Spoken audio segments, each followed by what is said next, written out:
To get to the place where the Nenets live, we had to return to the village of Karaul and then travel by a reindeer sleigh. This is the first time I'm riding in a reindeer sleigh. It feels incredible. Another exciting thing is that I am going to speak to real native people of the Taymyr Tundra, reindeer herders. Who else but them can tell me about the legends and tales of the great river Yenisei? 1.5 hours of the journey seem an age because riding through scrub in a rigid sled is like jumping from a springboard sitting on a stool.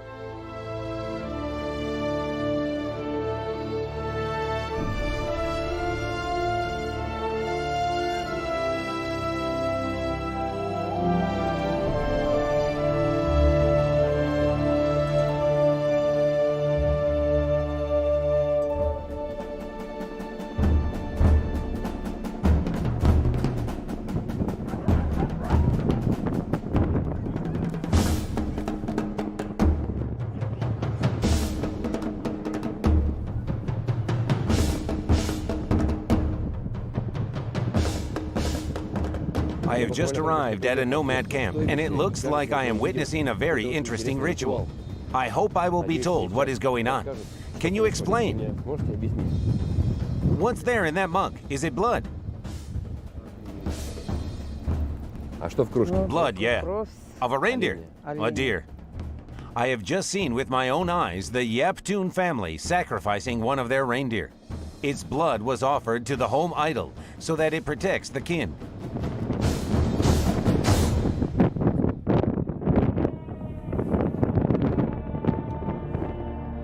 After the deity is fed, everybody, even children, must drink some sacrificial blood. It is prohibited to unwrap it. And a stranger must not touch it, right? Once a year, you know. Once a year? Well, in some cases, for example, if someone is sick, a reindeer is slaughtered, blood is smeared all over.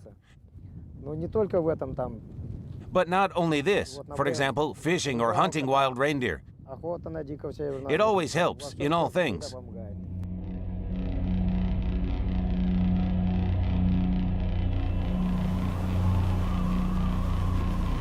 Epochs flew like an instant against the background of these motionless expanses, and the Nenets, who have been grazing reindeer for 1,000 years here.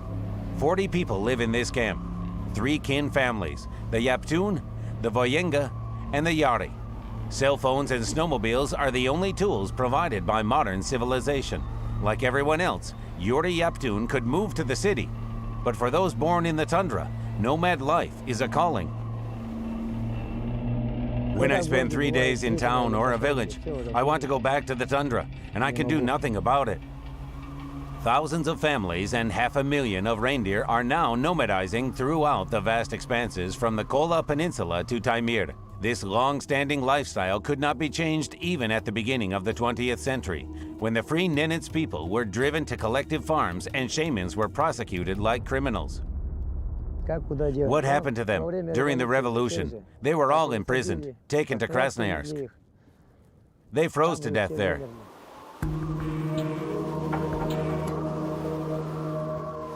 Storytellers suffered the same fate.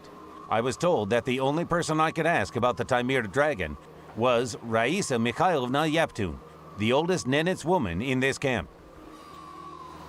Raisa Mikhailovna has 10 children and many grandchildren. She does not remember exactly. The old Nenets woman has been nomadizing in the Yenisei Tundra since her parents married her off. When her husband was alive, folklore expeditions came there to see him, to listen to and record some Nenets legends.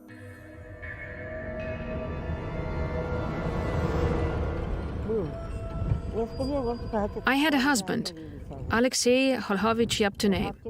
He knew about all the Nenets legends, about all the creatures you're looking for, and he was a knowledge keeper. I don't know anything. I never listened to him. My duty is to take care of the tent. I can't listen or gaze around. Seek those like my husband. Look for the storytellers. In a neighboring camp, we were lucky to find a woman storyteller of the Yenisei legends. I know this from my father. My father from his father. My grandfather from his father. For generations, our generation to another. Our kin has been that of storytellers.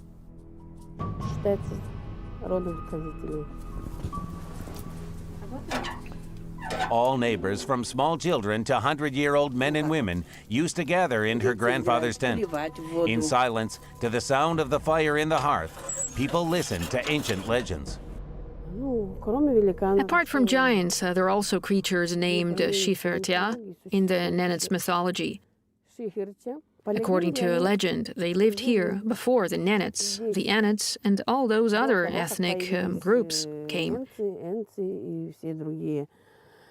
And when people came, they left, they disappeared.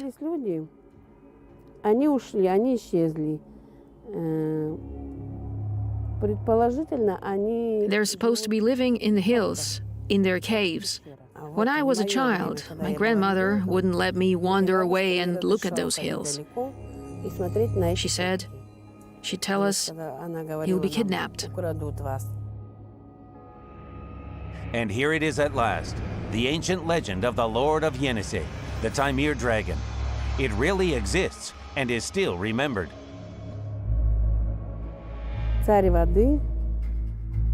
The king of water lives under the water and decides what to give to each family, what to put in their nets.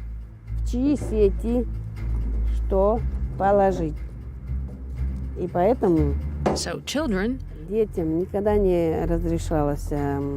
were never allowed to, well, throw things into the water, like stones or rocks, so as not to irritate the king of water. The eternal frost has seized everything, but the tale of the ancient dragon has lasted for thousands of years here on the Yenisei.